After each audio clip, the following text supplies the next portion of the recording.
Three candidates are looking to represent New York 21, the largest congressional district geographically in New York State. Tonight, Elise Stefanik and her two challengers, Tedra Cobb and Lynn Kahn, meet face-to-face for their first debate. From the studios of Mountain Lake PBS, this is an Election 2018 special, the 21st Congressional District Debate. Hello everyone, I'm Thom Hallock with Mountain Lake PBS. We are hosting the first debate among the three candidates running for the seat in the U.S. House for New York's 21st District. New York 21 covers 12 counties north of the Capital District all the way to the Canadian border and spanning across the North Country from Lake Champlain to Lake Ontario. Let's begin by introducing our three candidates from left to right. Elise Stefanik from Willsboro, Dr. Lynn Kahn from Schroon Lake, and Tedra Cobb from Canton. Let's go over the ground rules. The candidates get 90 seconds for opening and closing statements and 90 seconds to answer questions. There may be follow-up questions from the panel. Candidates will get 30 seconds to answer those and 30 seconds for any rebuttals. We drew names to decide the order, and we begin with Elise Stefanik and your opening statement. Thank you, Tom, and thank you to Mountain Lake PBS for hosting this debate. My name is Elise Stefanik, and I am honored to serve as your Congresswoman. Since my first day in office, I have worked tirelessly, delivering results to the hardworking families across this district. I'm proud to be in the top 10% of most bipartisan members of Congress. Since day one, I have focused like a laser on delivering results for you, whether that's fighting on behalf of North Country farmers so they can exist for future generations, standing up for our troops, especially at Fort Drum, advocating for our veterans to ensure that they get access to the VA care and benefits they deserve, or whether it's working with small businesses and North Country manufacturers to create jobs and grow. Since I've taken office, unemployment is down in each of the 12 counties I represent, and wages are up. And according to the North Country Chamber of Commerce, small business optimism is at an all-time high.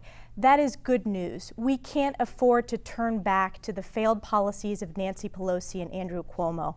I'm excited to be here. I'm looking forward to the next hour, and I wanted to take this opportunity to also thank my opponents. It takes a lot of courage to run for political office in today's political climate, and I think it's a testament to our region that we have three strong women running for office. Thank you. Ms. Stefanik, thank you. Ms. Kahn. Thank you. I'm Dr. Lynn Kahn. I'm the Green Party candidate for Congress in District 21. I was born in the Bronx, which is a part of New York City, and grew up in a small town north of the city, Hartsdale, New York. I graduated from a terrific public high school, Ardsley High School, which in many ways saved my life. When I was a kid, my dad would drive us up north for his 2-week vacation every summer. Up here in the Adirondacks in the North Country, this is where I learned what clean air smells like, what clean water tastes like. This is where I got to hear nature and hear myself think. My earliest memories are sitting on a pier with my father, fishing all day. I believe that my entire life I have been motivated to figure out how people work and how systems work. So of course I went into psychology. My PhD is in clinical psychology. My area of expertise is group dynamics. But instead of doing group therapy or family therapy, I went into government agencies to try to fix them. And I started with the Internal Revenue Service. Back in the day when your chance of getting a correct answer from taxpayer services was kind of 50-50, I escaped the IRS, went to the Federal Aviation Administration, represented aviation on the White House Partnership to Reinvent Government, and I'm here today to talk about how to drive solutions to complicated problems. Ms. Kahn, thank you. Ms. Cobb. Thank you for letting us be here today, and thank you to Dr. Kahn and to Elise Stefanik as well. I'm Tedra Cobb, and the 21st Congressional District isn't just some area on a map for me. It's made me who I am. I came here 30 years ago and went to SUNY Potsdam. I got married and raised a family. I started my own business, and I served in the St. Lawrence County Legislature. As a mom, a volunteer firefighter, an AIDS educator, and a healthcare activist, I know and I love the people of Northern New York because I share our hopes and challenges. We stand at a fork in the road. Will we stick with the incumbent who has voted in ways that harm us? Or will we choose a new path and be an active voice in our own future? I say we act. Elise Stefanik has voted to harm us because of the corporate donors and outside interests in Washington. This is the time where we have a voice. I want you to know that I will be accountable to you and only you, and I will be beholden to the North Country. Thank you so much. Ms. Cobb, thank you very much. Now let's get right to our questions from our panel, beginning with Brian Mann, who is the Adirondack Bureau Chief for North Country Public Radio. He has the first question for Elise Stefanik. Brian? Thanks, Tom. Congresswoman, under the Republican Party's leadership and with President Trump's massive tax cuts taking effect, the annual federal deficit exploded dramatically this year, despite the fact that we're not in a recession or a war and we have essentially full employment. The Republican Senate Majority Leader Mitch McConnell blamed this spike in federal debt not on the tax cuts, but on programs like Social Security and Medicare. So it's a two-part question. First, do you agree with Senator McConnell that entitlements are the problem? And secondly, do you think the president's tax cuts were a good idea? So first of all, on the tax cuts, Brian, thank you for asking that question. This is an example of my independence when it comes to representing this district. As we know, New York State is one of the highest tax states in the country. In fact, my Democratic opponent has voted multiple times to raise taxes to her former constituents in St. Lawrence County. I voted no on that tax plan because I think New Yorkers should be able to deduct their state and local taxes. That's important. I don't believe in double taxation. When it comes to the deficit, I am concerned about our rising deficit, but I want to point out that under President Obama and Nancy Pelosi's leadership, the deficit was over $1 trillion, more than it is today. We need to continue focusing on economic growth. We're over 4% in economic growth. That was a number where just 4 years ago, Democrats said was not possible. I'm excited to see the economic growth, including seeing the unemployment go down in this district as we see wages increase. In terms of how we can rein in our debt and deficit, I think we should look at programs across the federal government. I voted for a balanced budget amendment, which makes sure that Congress is held responsible the same way hardworking families are, balancing their budgets every week and every month.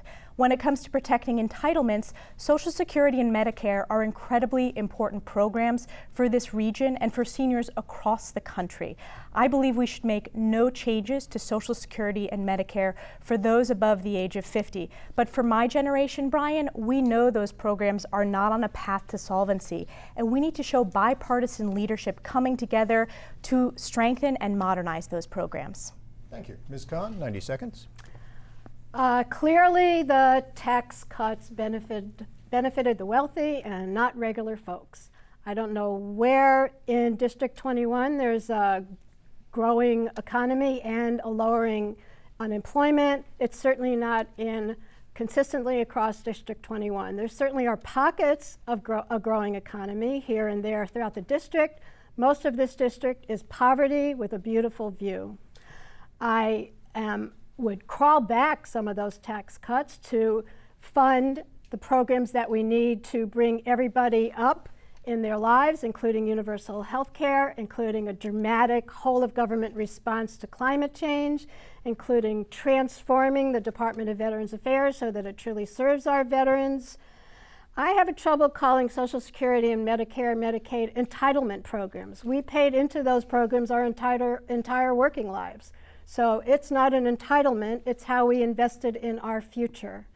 I have talked about a war on waste. We have a war on drugs that hasn't done very much. We have a war on terrorism that I have a lot of questions about. How about a war on waste?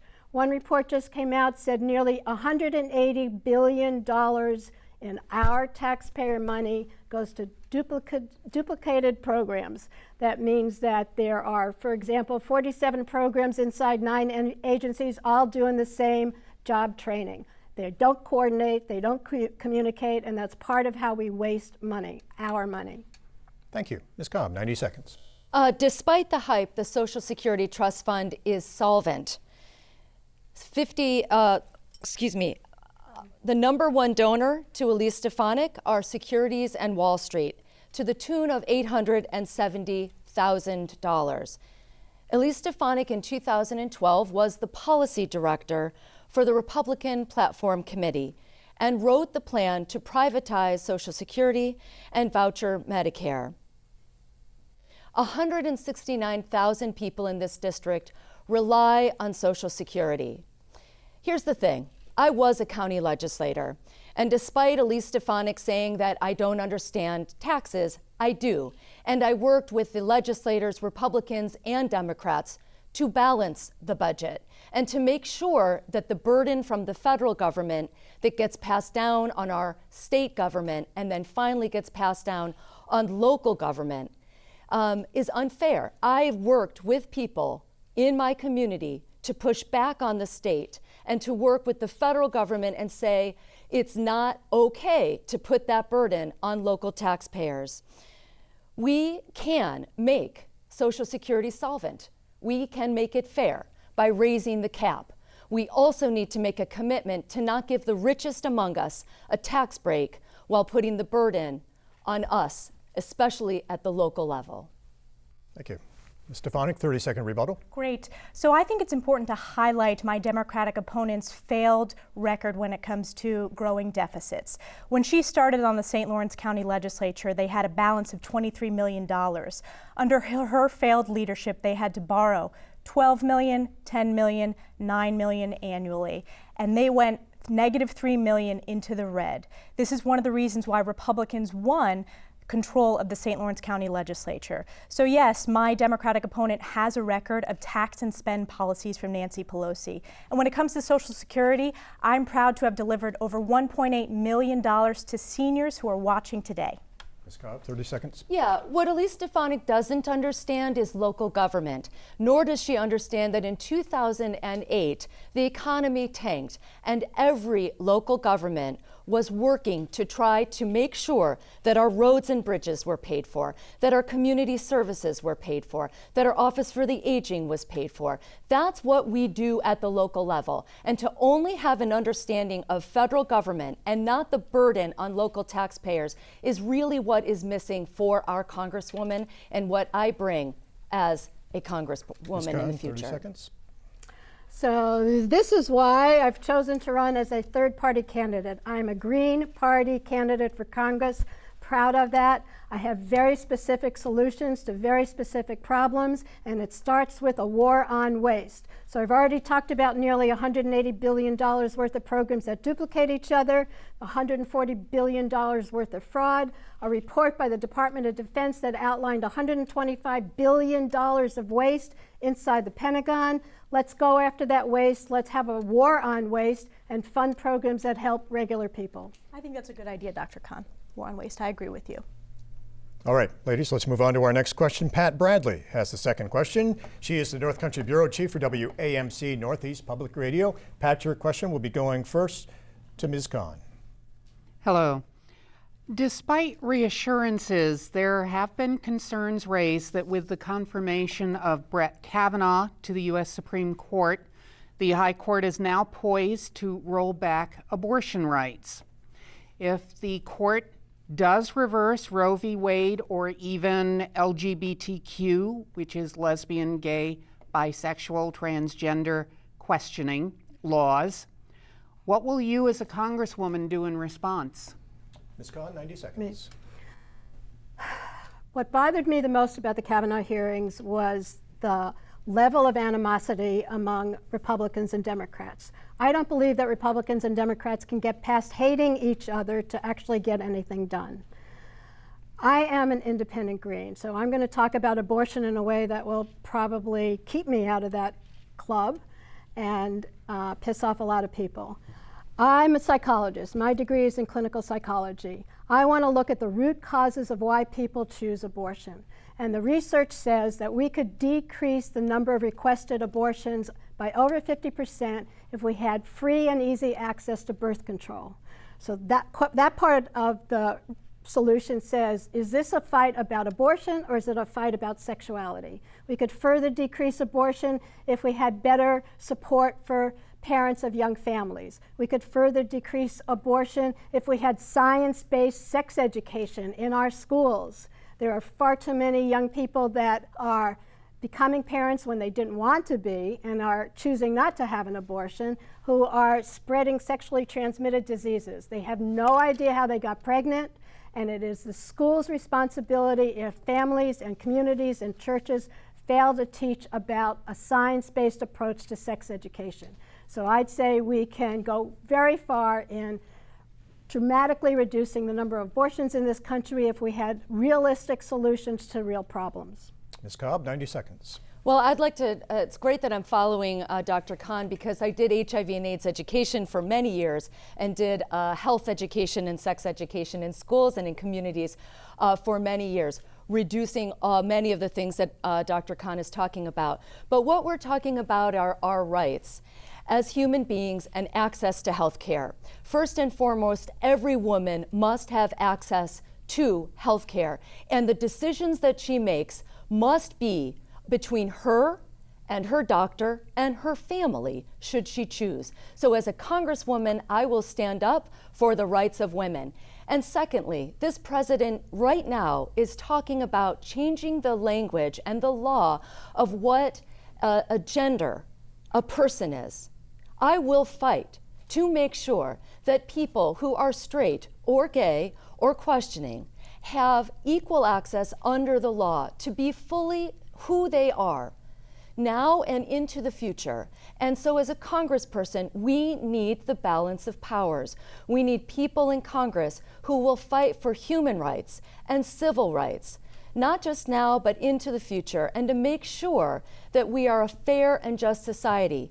I believe that these are North Country values, and I believe that that is what is missing in Washington right now, and I will bring those to Washington. Thank you. Ms. Stefanik, 90 seconds. To address the question directly regarding Roe v. Wade, both Judge Kavanaugh, now Justice Kavanaugh, and Justice Roberts in their confirmations both testified that they believe Roe v. Wade is settled law, an important precedent that must be respected on the Supreme Court. I think that's the right decision. I do not support impeaching Justice Kavanaugh. When it comes to what we should do in Congress, I am pro-life, with exceptions for rape, incest, and life of the mother. I do believe that women should have access to birth control and contraception covered by health insurance. That's something that I think is important. And when it comes to LGBTQ rights, I have a strong record standing up for employee non-discrimination, for example. I have one of the strongest records out of Republicans in Congress when it comes to standing up for lesbian, gay, queer rights. Thank you. Ms. Cobb, rebuttal, 30 seconds. Oh, sorry. I would just like to remind people that Elise Stefanik voted 5 times to defund Planned Parenthood and to move that money into community health centers. The problem is that many people in our communities rely on Planned Parenthood for just the sort of thing that Dr. Kahn has talked about, for education and for health care and for access to birth control. Stefanik, rebuttal. I am proud of being one of the strongest supporters for community health centers across this district, which there are more of than Planned Parenthood. I think it is a model that works in providing rural care. I've received national recognition standing up for our community health centers like Hudson Headwaters, and I delivered multiple years of funding, $7 million of funding for community health centers, and that's something I'm proud of, and it shows my bipartisan leadership and my ability to deliver results to this community. Ms. Cobb, 30 seconds. Yeah, I understand community health centers are important. I helped start one in Canton.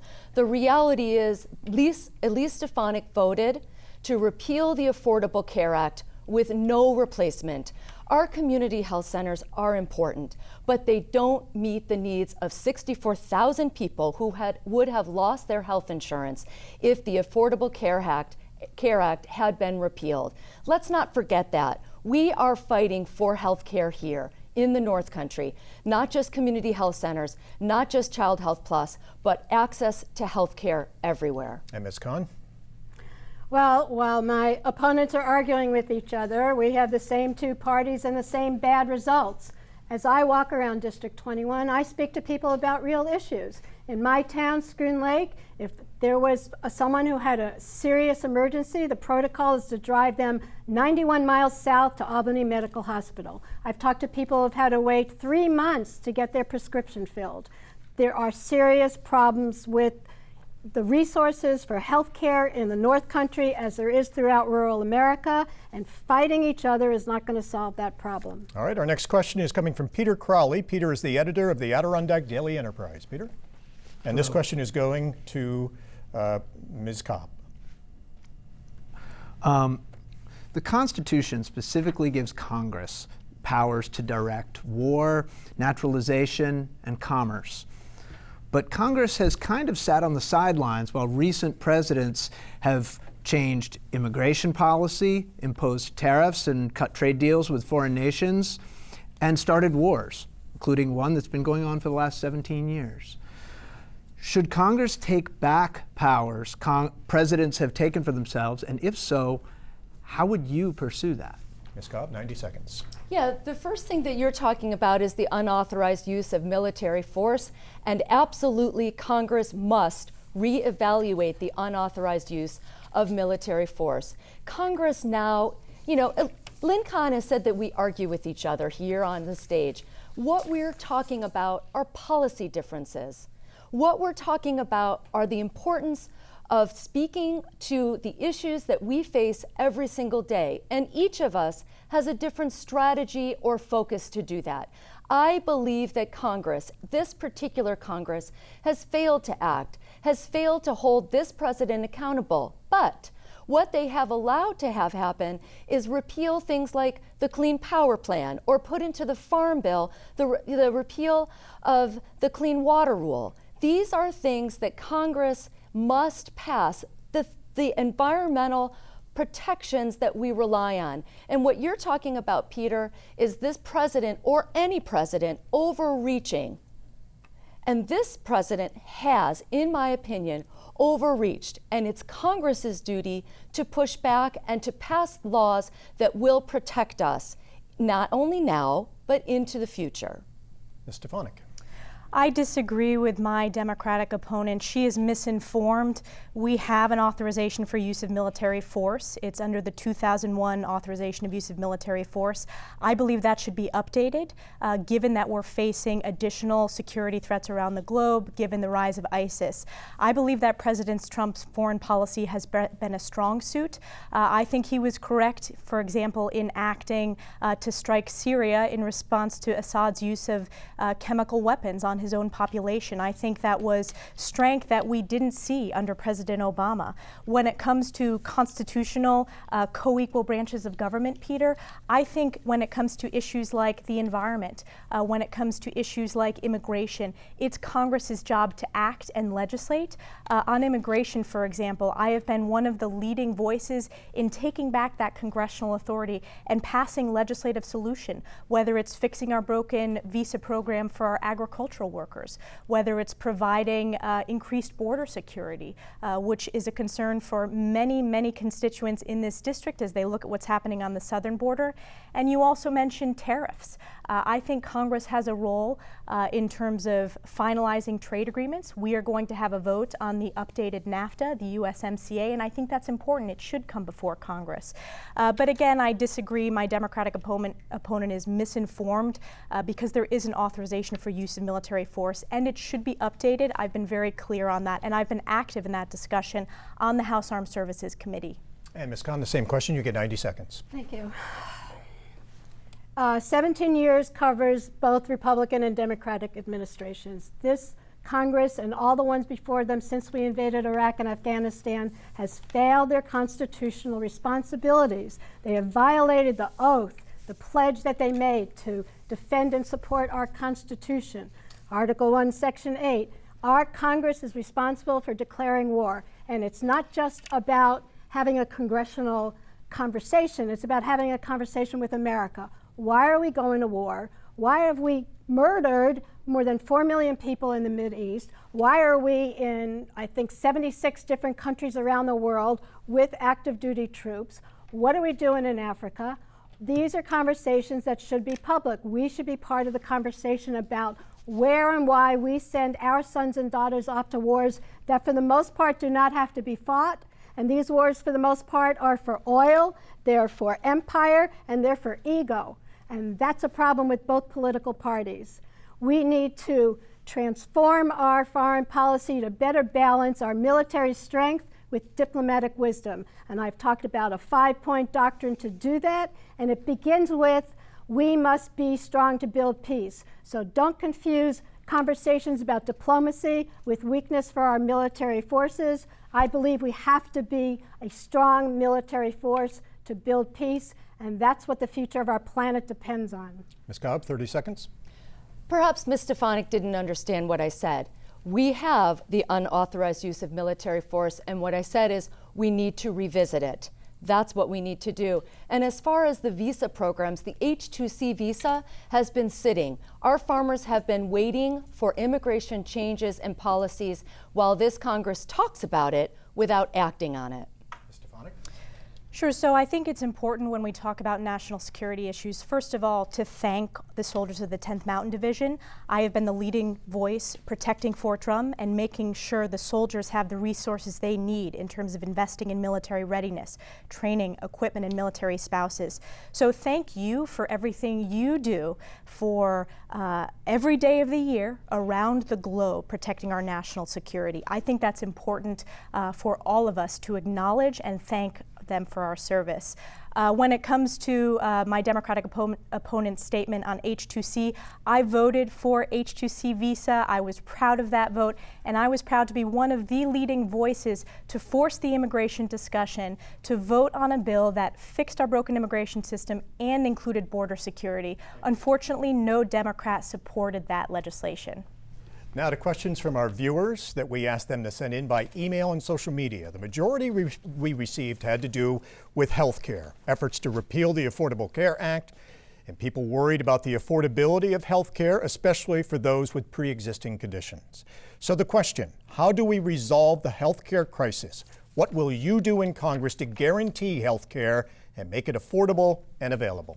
And we begin with Ms. Stefanik, 90 seconds. So I ran for Congress to bring better health care. My family was impacted under the implementation of Obamacare. My family's small business lost our health care coverage under Obamacare. We were given a health care package with higher premiums and higher out-of-pocket deductibles. I have been a strong advocate for replacing Obamacare with common sense, patient-centered health care to give you more choices and more affordable options. I've put forth specific solutions, whether it's allowing small businesses to pool together in associated health care plans, whether it's encouraging 2 primary care visits per year and requiring those to be covered by health insurance. We need better health care. Obamacare is not working. We see how prices are increasing year after year after year. We need better health care, and I've been the leading voice to fix and replace Obamacare. Ms. Kahn, 90 seconds. I am on the record with an article that's been published talking about a roadmap to universal health care. I believe in universal health care. We are the richest country on the planet and the only developed country that does not allow its citizens to have free and easy access to basic health care, including vision, dental, and the full range of mental health services. In my proposal, I say that I will support and sign the Medicare for All bill with my 8 amendments. And the first one is clarifying the purpose of that legislation. I don't want to see just another insurance policy put in place. There are too many problems with the ones that we already have.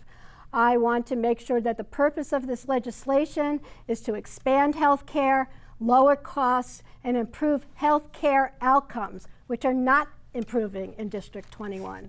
My second amendment says it's time to really start reducing the cost of medication. The last 210 drugs that were approved for marketing came out of taxpayer-funded research at our health institutions and our health agencies. I want to demand that if we, the taxpayers, are paying for that research, we need to get some of the benefits. There are a lot of ways to do that, and one way is to use something called the Buy-Dole Act and say if our pharmaceutical companies cannot make life-saving medication available at a good rate, then we can walk back in and move the patents around so that they do deliver the medicine for everyone. Thank you. Ms. Cobb, 90 seconds. I am in this race because Elise Stefanik voted to repeal the Affordable Care Act. That is the long and short. I have spent my life's career in my community working to improve access to health care. The things that Elise Stefanik has just mentioned, going to a doctor twice a year. What does it matter if you go to a doctor twice a year when you can't pay for any follow-up care? What we need is a commitment that every person in this country has portable and affordable health care. It could be Medicare for all. It could be Medicare expansion and the ACA expansion. I am not starting with the solution, I'm starting with the problem. And it's a moral problem, it's a fairness problem, and it's killing us economically and literally.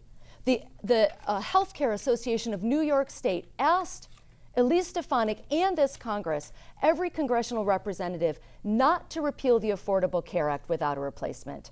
And yet, they did, kicking 64,000 of our friends and neighbors off of their health care, closing off hospitals and nursing homes and healthcare centers. We have got to make a commitment that every person has portable and affordable health care, but also there are bills sitting in this Congress that would allow the United States to negotiate drug prices. And we are being gouged right now by prescription drugs, and we can't afford it. Those are the changes that need to be made, and I will commit to those in Washington to help our friends and neighbors in northern New York. Thank you. Ms. Stefanik, rebuttal.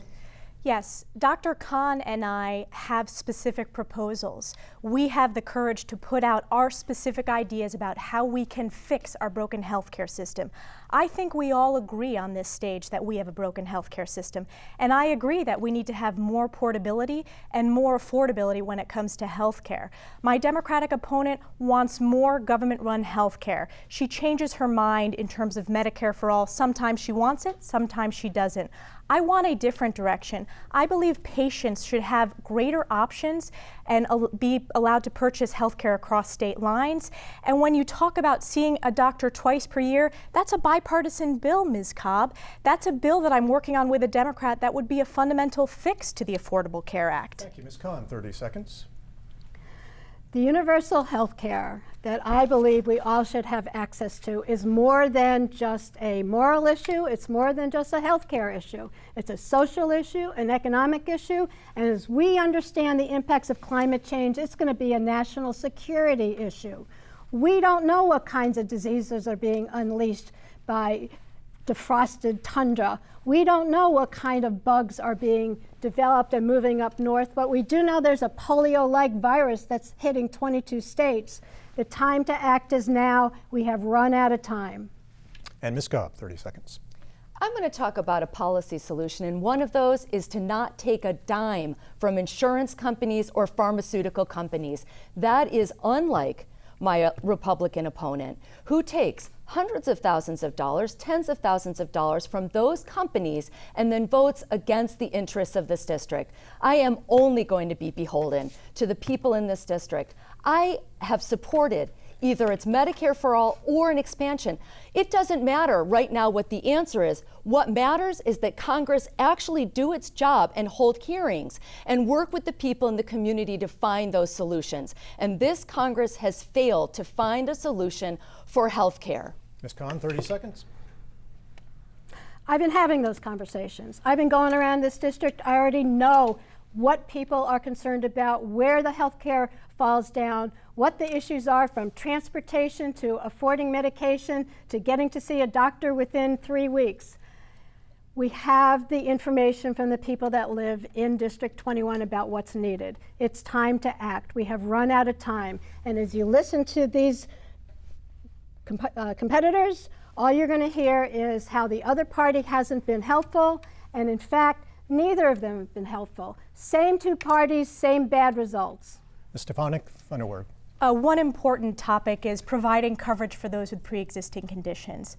I supported an amendment to the health care bill that required insurance companies to cover those with pre-existing conditions, that didn't allow insurance companies to kick off individuals with pre-existing conditions, that doesn't allow insurance companies to raise prices with those for those with pre-existing conditions. I have family members with pre-existing conditions. I think whatever direction we move in, and it should be a bipartisan one, we have to protect those with pre-existing conditions. We have to allow young people to stay on their parents' plan until the age of 26. This needs to be a bipartisan conversation, and where Ms. Cobb said it doesn't matter what the details are, it does matter what the details are.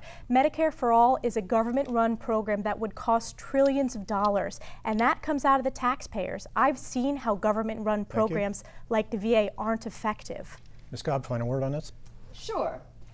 The question, of course, is when did the pre-existing conditions get covered, Ms. Stefanik? When you voted to repeal the Affordable Care Act and move the AHCA forward? Because pre-existing conditions were not covered in that. It was called the Upton Amendment. And afterwards, the reality is this. We are getting a line about what Ms. Stefanik is going to help us with. We've been waiting for 4 years. 4 years, it's too long. Our businesses are harmed, our families are harmed. Every single one of us in this community has family members who have pre-existing conditions. And what we get is waiting and waiting.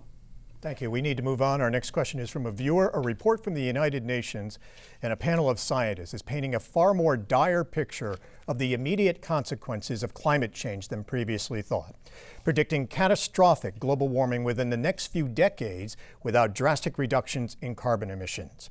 With an executive branch that has disputed the existence or causes of climate change and working to loosen regulations that could lead to more rapid climate change, what steps would you take to get Congress and the White House to act? And would you support any type of a carbon tax? Dr. Kahn, we begin with you. Thank you. I am on the record with a plan to deal with climate change. I start by saying it is 0 hour for Mother Earth. We have run out of time. There's no choice left but to move forward and have a whole of government response to climate change. That means putting climate change responsibilities into the goals and measurements of every single government agency. That means reestablishing the interagency climate change working group that was in effect and got dismantled by this administration. That means asking our military and intelligence communities, which are far and away more sophisticated and more knowledgeable about the impacts of climate change, and asking them to step forward, calling for congressional hearings where they feel free to talk about what it is that they know. And finally, I have called for a corridor of green energy manufacturing along the St. Lawrence River that is based in part on production of hydrogen fuel. The rest of the world is moving forward with hydrogen fuel. Hydrogen, it's the most abundant element in the universe. It burns clean with no emissions, and that's where the rest of the world is going. Switzerland, Australia, Canada, South Korea is producing cars already that are run on hydrogen fuel. 25 nations in Europe have banded together to create a hydrogen fuel economy. We are left behind. We are lagging behind, and it's time for New York to lead the country in the generation of the next kinds of renewable energy. Thank you. Ms. Cobb, 90 seconds. Yeah, Elise Stefanik voted against the Clean Power Plan, which was our commitment to the Paris Climate Accord. We need to be leaders again in the world to protect our environment, and we need to rely on the military, which has spoken very decisively about the security issues that we face because of climate change. We look at the world and people moving from place to place for security, for food, and so we have got to invest in, as Lynn Kahn says, clean energy and conservation. But this Congress has not done that. They have moved money from the EPA. They have taken away the Clean Power Plan and reversed the Clean Water Rule. They've got $800 million from the Conservation Stewardship Program, which invests in conservation, and every dollar that's invested, there's a $4 return. We have an opportunity to move off of fuel, and it may be a carbon tax, or it may be a carbon tax and a return to all of us with dividends. There are policies out there that can help us move off of fossil fuels. First and foremost, to help us get there, Every person who is elected should not take a dime from fossil fuels or from oil and gas. Unlike Elise Stefanik, I will not take a dime, and I will be able to vote with the policies and for the policies that truly help us and help our environment. Thank you, Ms. Stefanik. You have 90 seconds. This is an important issue for our region. We feel the impacts of climate change right here in the Adirondacks, whether it's our tourism sector, whether it's the increase in invasive species. I have a strong record of independence when it comes to standing up for our environment. I have challenged the president. When he proposed cuts to the EPA, we fought back and we made sure the EPA was funded. When my fellow colleagues in Congress wanted anti-science amendments passed, I stood with Democrats and reached across the aisle to stand up for scientific-based research. Both of my opponents have mentioned climate change as it relates to national security. I have been the leading Republican voice when it comes to ensuring that our DoD has climate-friendly solutions and looks to climate change as one of the national security problems. I don't think it is the largest national security problem. That's counterterrorism, a rising Russia, a rising China. But I do think it is important, and we should be focusing on our investment in renewable energy, such as wind, solar, as well as hydropower and biomass. That's a growth opportunity for our region. Additionally, I'm proud of my support from the Environmental Defense Fund, for my award by the Audubon Society and the Nature Conservancy because of my pro-environmental record. And Tom, you asked about a carbon tax. I don't support a carbon tax because that would increase energy costs for constituents that I represent. And when you look across this district, people are struggling to make ends meet. That would be an additional tax, and of course my Democratic opponent supports increasing taxes. Ms. Kahn, you have 30 seconds. Take it easy, young ladies. Look, neither of these people have talked about hydrogen fuel. It's where the world is going. We have this perfect opportunity by the St. Lawrence River to lead to the development of an economic powerhouse where we are creating the fuel of the future. And both Republicans and Democrats have their head in the sand when it comes to renewable energy that includes hydrogen fuel. It's starting in California, who already are having buses that are running on hydrogen fuel. Germany has just piloted their first hydrogen fuel train. China has a corridor for hydrogen fuel development and production along the Yangtze River. We can reach that level of economic development, and we can address climate change directly. And the worst implication of ignoring climate change is that we are more likely to get into more conflicts and more wars as more people are hungry and thirsty. We will have climate change refugees in our country and in our borders along up to District 21. Thank you, Ms. Cobb. You have 30 seconds. Yeah, you can't be a sometimes environmentalist. And I've long lived my environmental values. I lived off the grid and with solar panels since 1993. My husband's a solar installer. I agree with Lynn Kahn about investing in renewable energies. But here's the thing. We can invest a carbon tax which allows us to reduce and invest in conservation. We've done it before. NYSERDA is a great example of how we have invested in New York State in renewable energy, in conservation, to allow families to not rely so much on fuel costs. These are opportunities that we have. But again, it has to do with being independent. And I want to say one thing. The Scientific Integrity Act has been sitting in committee for a very long time. Let's get it out of committee. Let's do something. All right, thank you very much. We're going to continue now with questions from our panel. We will go back to Brian Mann for his next question, going first to Tedra Cobb. 1 minute, candidates. Also, we're running a little behind, so 1 minute for your responses, please. Thanks, Tom. The U.S.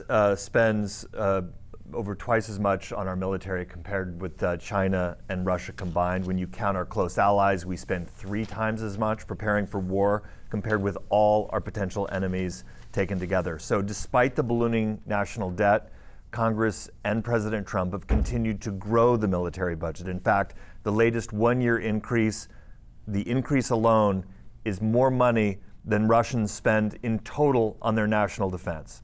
So the question is, does that make sense? Given our massive national debt, is it sustainable? can the U.S. continue to spend so lavishly on the military? Tedra Cobb, 90 seconds. 90 seconds? 1 minute, I'm sorry. Thank you. Okay. The John McCain National Defense Authorization Act just passed, as you have said. It is important that John McCain be honored in that.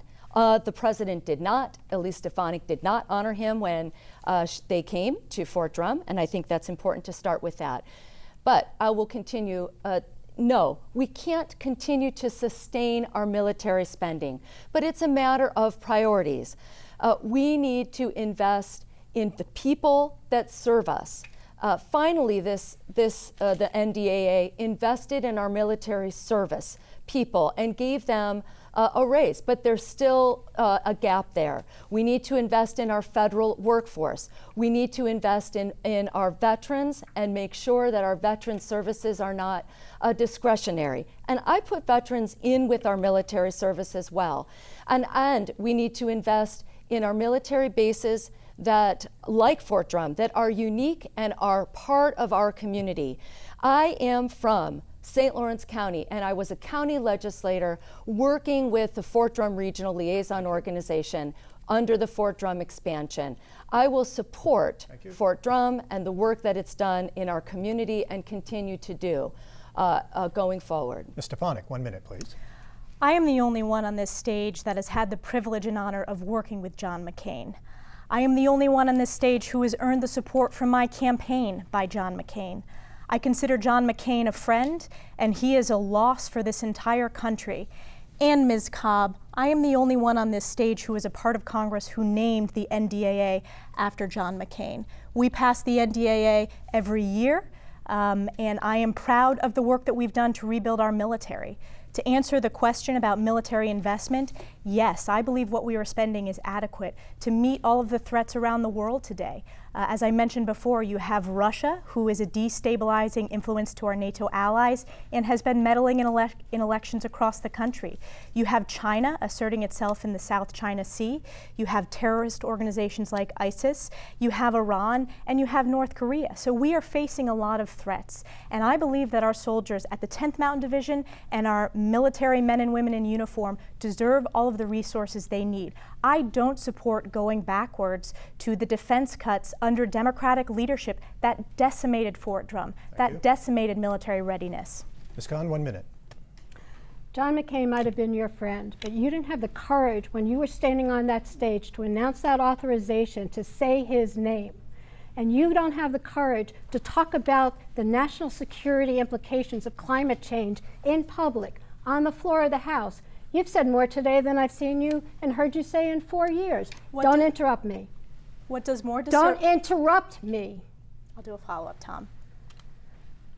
That $125 billion report that came from the Department of Defense about ways in which to reduce waste in the Department of Defense was about $100 billion ago in terms of the budget. We cannot sustain this budget, and what it's doing is driving us into more places where we're more likely to create more conflict.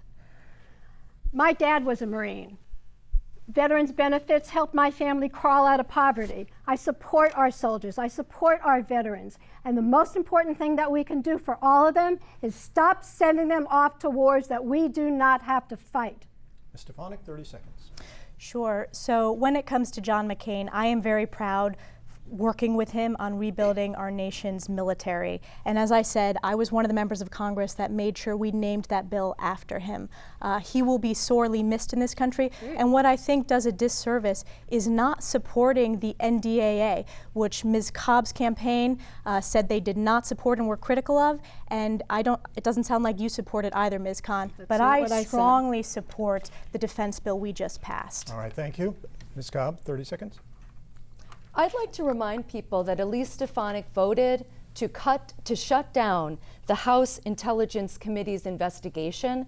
So just on this stage, she's talked about Russia and the threat of Russia, and yet the House Intelligence Committee voted to shut down that investigation.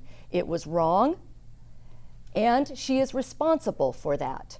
We must make sure that the Mueller investigation goes forward, because clearly this House Intelligence Committee failed to do their duty, and to uphold the Constitution and to put patriotism before party.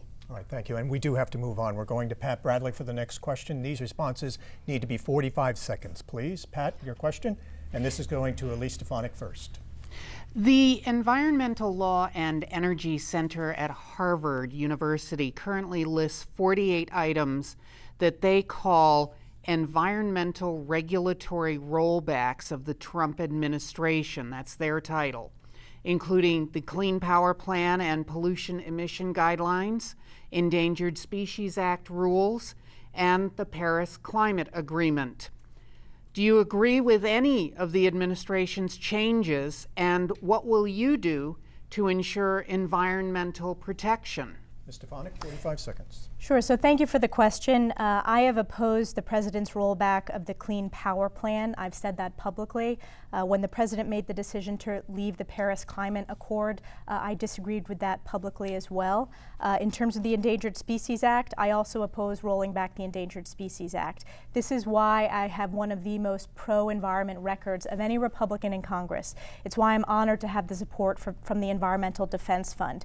But more importantly, this shouldn't change from administration to administration. This is Congress's job to legislate when it comes to our environmental and economic policy in this country. Thank you. Ms. Kahn, 45 seconds. I would roll back the rollbacks. I would act as if we're moving forward, protecting our environment, challenging the consequences of climate change, having a whole of government response. But one thing it did bring out for me is if the Republicans are just shoving laws down the Democrats' throat and the Democrats are just shoving laws down Republicans' throats, it's not going to work. We have to figure out how to have conversations that bring everybody together. And with respect to the Clean Water Plan, we didn't have conversations with farmers and ranchers, so of course they're going to push back against it. The only successful laws and the only successful strategies to solve complicated problems come from participation, come from consensus, come from bringing people together, and that's the only way we're going to move forward. Ms. Cobb, 45 seconds. The Clean Water Rule took 10 years to negotiate. It didn't get rammed down people's throats. The Clean Power Plan was a plan in place that Elise Stefanik in 2015 voted against. She's voted to dump coal into rivers. Let's look at her overall environmental record. Her League of Conservation record is abysmal. If 65% is passing, then what is a 29? Or in her first year in office, I think it was a 6 or a 9. Either way, it is not passing. Let's be real about the commitment to the environment. This Congress is rolling back, and Elise Stefanik is part of that. And Lynn, you're right. We do need to work together. And I will work, just like I did as a county legislator, with my colleagues to make sure that everyone's voice is heard. But I think it's important as a candidate to talk about our differences and what I bring to the table. And my deep commitment to the environment is one of the things that I bring to the table. Candidates, thank you. We need to move right on to closing statements. Ms. Kahn, your closing statement, 90 seconds. I chose to run as a Green in part because the Green Party's been talking about the damage we're doing to our environment for decades. The Green Party's been talking about climate change for decades. The Green Party's been talking about universal health care, about finding other ways to be in the world besides starting wars. The Green Party stands for the values that I believe most of District 21 agrees with. I'm not just the Green Party candidate. When I was running before as an independent candidate for president, I earned the nickname the government mechanic. I know how government works. I know how to bring together how the agencies operate with legislation that needs to be written that will pull everybody together and move us forward. It's way more than strategic planning. It's about integrating the plans of multiple agencies and multiple stakeholders to create an architecture for change. I ask you, have courage. Vote Green, make history, send a Green to Congress for the first time in the history of the United States. And if you want to know why I'm different, another way is I have raised about 1 to 3% of what my opponents have raised. Go check it out. You don't have to trust me. They're all taking money from corporations. Go to opensecrets.org. Go to the Federal Election Commission site, fec.gov. Look at where they're getting their money from. I'm the only one that's not taking money from rich people. I'm the only one that is truly the people's candidate, and I don't owe anybody anything, and that's how I will start my first day in Congress. Thank you, Ms. Stefanik. Well, thank you again to Mountain Lake PBS. I want to thank my opponents for this spirited debate. We have differing solutions, but again, thanks for your courage for running for office in today's political climate. I am proud of my record of results for the families across this district. As I said in my opening, I have focused like a laser on providing the best constituent services, whether that's delivering $2.7 million of VA benefits to our veterans, or whether that's delivering $1.8 million to our seniors of Social Security benefits. I've been able to deliver grant funding for infrastructure projects ranging from broadband to water infrastructure. I've been focused on economic growth. We need to continue our focus on economic growth, promoting manufacturing, promoting career and technical education.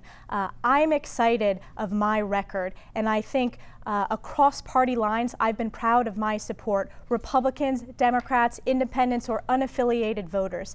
And I humbly ask for your vote on November 6th, because this election is a choice. This election is a choice. Do we continue to focus on growing the economy, or do we move in the opposite direction of the Nancy Pelosi and Andrew Cuomo tax and spend failed policies? I think we need to continue voting for results, and I hope to earn your support. Thank you, Ms. Cobb. Again, I want to say thank you to the panelists, and I want to say thank you to Mountain Lake PBS and to the other candidates on the stage. We have talked today about why elections matter, and we've talked a bit about policy, and we've talked about our values.